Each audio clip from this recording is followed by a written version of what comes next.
पिछले लगभग 5 माह से टिकरी बॉर्डर पर किसान 3 कृषि कानून को लेकर धरना दे रहे हैं।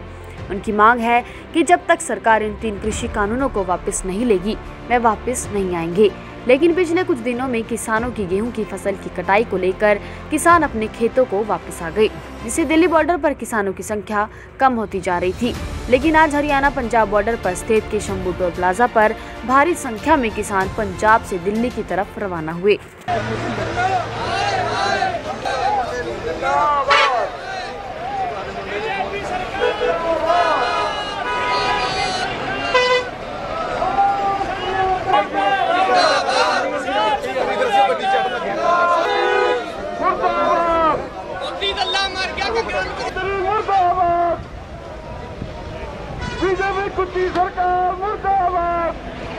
मेहर सिंह थेड़ी प्रैस सकत्तर भारती किसान यूनियन सिद्धूपुर पंजाब।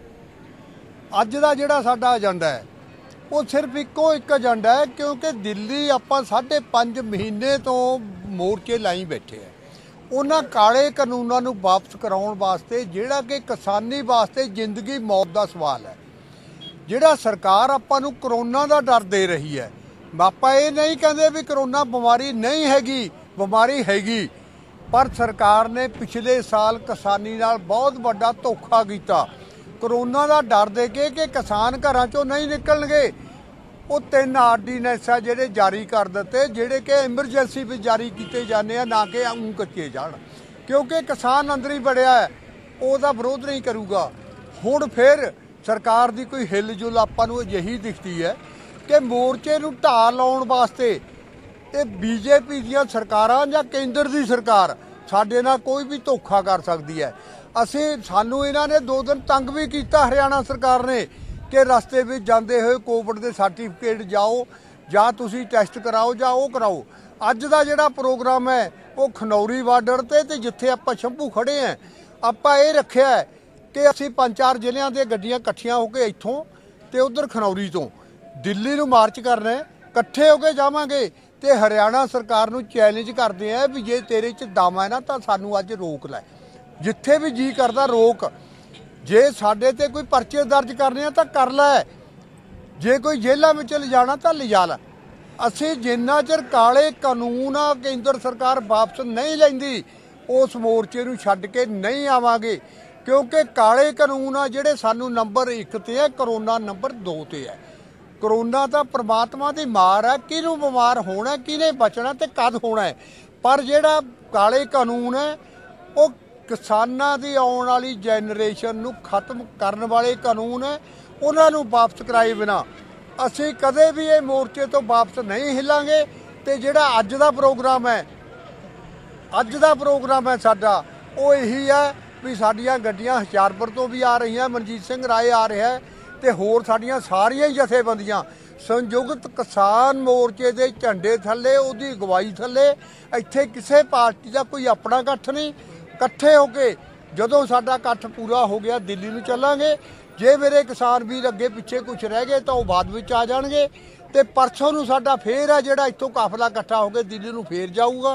असीं काले कानूनां दा उन्ना चिर विरोध करना ही करना। वापस गए थे, किस लिए गए थे वापस बॉर्डर छोड़ के?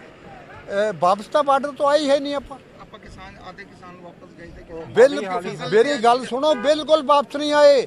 उत्थों आपां हाड़ी दी फसल आ जिहड़ी साडी 6 महीने की मेहनत सी उस नूं साਂਭਣ वास्ते कुछ मेरे किसान वीर अपनी तूड़ी बनाउण, अपने दाणे साਂਭਣ आए, पर मैनू बड़ी खुशी है उन्हां दिनां दे विच साडे शहरी तबके ने, साडे मजदूर साथियां ने एडा वड्डा साथ दिता कि साडी गिणती नहीं घटण दित्ती। वो शहरां विचों बसां भर के साडी हाज़री उन्होंने दित्ती। हुण साडा किसान वीर आ जिहड़ा विहला हो गया है, वो पहलां तो भी ज़्यादा 26 नवंबर के ज़्यादा उत्साह के नाल दिल्ली नूं जा रहा है।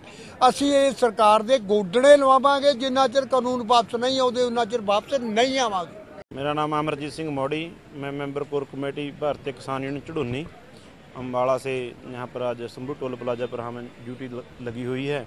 आज पंजाब से जथेबंदियाँ आई हुई हैं, उनका चाय का लंगर का व्यवस्था करी हुई है यहाँ पर, और बड़ी संख्या में आज दिल्ली कूच किया हुआ है किसानों ने, जो सीजन सूजन से काम निपटा कर दोबारा दिल्ली चल दिए हैं। और ऐसे ही ड्यूटियाँ हर एक गांव में लगाई हुई हैं, जैसे पंजाब में, वैसे ही हमने भी आज गांव बरनाला से प्रोग्राम शुरू कर दिया है। तकरीबन सभी गांवों में हम भी जाकर हर सोमवार से यहाँ से काफिला भेजेंगे, जैसे यहाँ से आज पंजाब से चला हुआ है।